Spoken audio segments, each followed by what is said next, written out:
हाय, hello, नमस्कार. रेवती रेसिपीमध्ये तुम्हा सगळ्यांचं स्वागत आहे. तर आषाढ महिना चालू झालेला आहे. तर आषाढ महिन्यात प्रत्येकाच्याच घरी काही ना काही गोडाचे तळण्याचे पदार्थ तयार करत असतात. तर तसेच मी मस्त गोडाच्या कापण्या बनवलेल्या आहेत किंवा गोड पुऱ्या बनवलेल्या आहेत, खमंग तिखट मिठाच्या पुऱ्या बनवलेल्या आहेत. तशात आज मी भोपळ्याचे घारगे बनवणार आहे आणि व्हिडिओ अगदी सोपा आहे, त्याच्यामुळे स्किप न करता बघा. तर इथे सगळ्यात अगोदर मी ना भोपळा आहे ना छान असा खिसून घेतलेला आहे.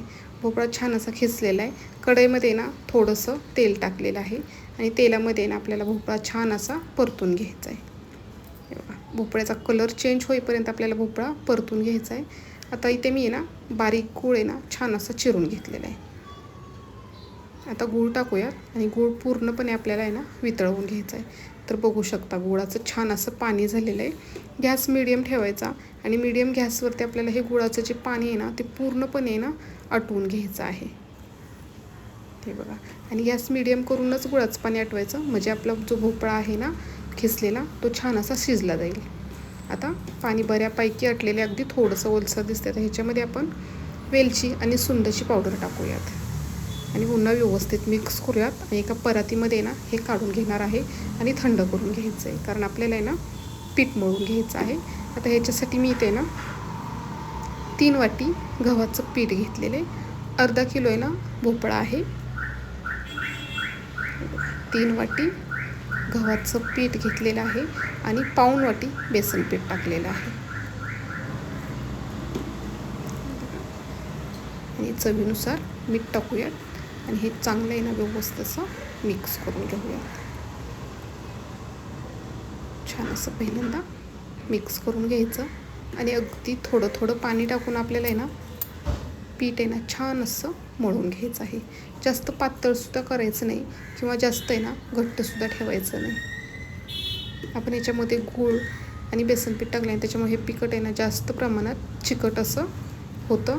आता पीठ छान असं मळलं आहे. थोडंसं तेल घेऊन आहे ना छान असं पिठाचा आपला उंडा तयार केलेला आहे, पाहू शकता. आता इथे मी थोडंसं तेल घेतलेलं आहे आणि खसखस घेतलेली आहे. आपल्याला आहे ना पुऱ्यांना लावण्यासाठी खसखस घेतली. आता थोडंसं तेलाचा हात घ्यायचा आणि आपल्याला आहेत ना छोटे छोटे आहेत ना गोळे करून घ्यायचे आहेत. आपल्याला पुऱ्या लाटायच्या आहेत ना, त्याच्यासाठी जेवढी मोठी पुरी हवी किंवा जेवढी छोटी पुरी आहे ना तेवढ्या हिशोबाने ना तुम्ही गोळे करून घ्या. तर मी ते 4 ते 5 गोळे करून घेतलेले आहेत. एकसारखे असे गोळे तयार करून घ्यायचे. हे बघा, ह्या पद्धतीने. आणि आता आपण यांना लाटून घेणार आहे. तर ही पुरी बनवताना आहे ना पिठाचा वापर नाही करायचा, अगदी थोडंसं तेल लावायचं आणि छान अशी पुरी लाटून घ्यायची. तर पळपूटला आणि पिठालासुद्धा आहे ना आपण थोडंसं तेल लावून घेतलेले आणि छान पुरी आहे ना आपण लाटून घेणार आहे. थोडीशी लाटून झाली की वरून आहे ना खसखस टाकायची आणि खसखस टाकली की पुन्हा एकदा आहे ना आपण हे बघा अशी लाटून घ्यायची हलक्या हाताने, म्हणजे खसखस आहे ना छान अशी पुरीला आपल्या चिकटली जाईल. आणि इतक्या जाड साईजची आपल्याला आहे ना पुरी ठेवायची आहे. जास्त जाड पण ठेवायची नाही आणि जास्त पातळही ठेवायची नाही. दुसरीसुद्धा दाखवते तुम्हाला मी.